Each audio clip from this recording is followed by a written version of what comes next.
Nužnost transformacije. Oblik života ili čak i cela vrsta suoči s radikalnom krizom. Kada stari način postojanja i interakcije s drugima i s carstvom prirode prestane da funkcioniše, kada opstanak bude ugrožen od strane naizgled nepremostivih prepreka, ili će izumreti, biti istrebljen, ili će se izdići izvan ograničenja svog stanja kroz evolucioni skok. Veruje se da su se prvi oblici života na našoj planeti razvili u moru. Kada druge životinje nisu ni postojale na kopnu, more je vrvelo od života.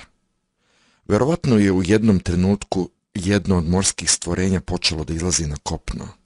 Sigurno je u početku puzilo nekoliko centimetara i onda bi se iscrpljeno zbog jake gravitacione sile vratilo u vodu, u kojoj gravitacija skoro i da ne postoji i gde mu je život bio olakšan.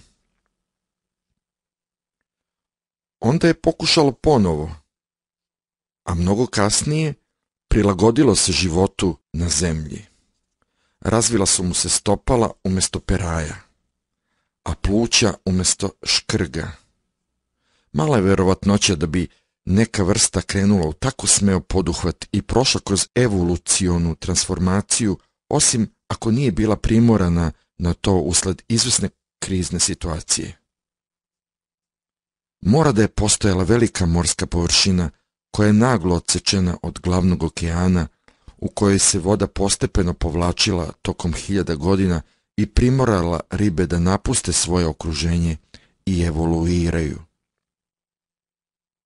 Odgovoriti na radikalnu krizu koja preti našem ličnom opstanku, to je izazov za čovečanstvo danas.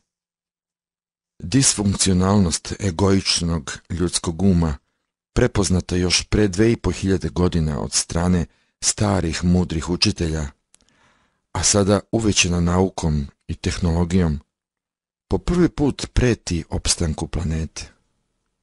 Donedavno transformacija ljudske svesti na koju su ukazivali stari učitelji predstavljala je samo mogućnost i do nje su došli samo retki pojedinci bez obzira na njihovu kulturološku ili religijsku pozadinu.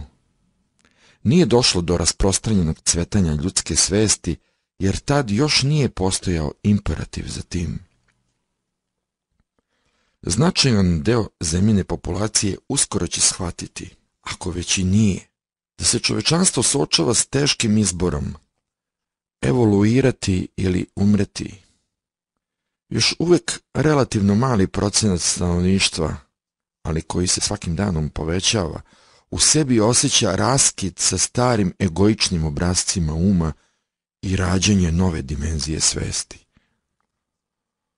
Ono što se sada rađa nije novi sistem verovanja, niti nova religija, duhovna ideologija ili mitologija. Suočavamo se s krajem ne samo mitologija, nego i ideologija i sistema verovanja. Promjena zalazi dublje, ne samo do sadržaja vašeg uma, vaših misli. U stvari, u srcu nove svesti leži transcendentnost misli, tek otkrivena mogućnost da se izdigne iznad tih misli, da se unutar sebe spozna dimenzija koja je beskonačno mnogo šira od misli. Više ne pokušavate da izgradite svoj identitet, svoj doživljaj o tome šta predstavljate, iz nepreslušnog toka misli s kojim ste se poistovećivali u staroj svesti. Kakav je to osjećaj slobode kada se shvati da glas u mojoj glavi nije ono što sam ja? Ko sam ja onda? Onaj koji sve to vidi. Shvatanje koje prethodi misli. Prostor u kojoj se stvara misao, emocija ili čulni opažaj. Ego nije ništa drugo do sledeće. identifikovanje s oblikom, pre svega misaonim oblikom.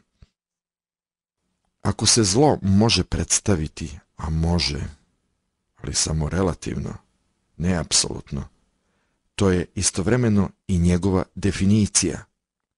Potpuno identifikovanje s oblikom, fizičkim oblicima, misaonim oblicima, emocionalnim oblicima. Kao rezultat dobija se potpuna nesvesnost o svojoj povezanosti s celinom, o povezanosti svoje urođene jedinstvenosti sa svim ostalim kao i sa izvorom.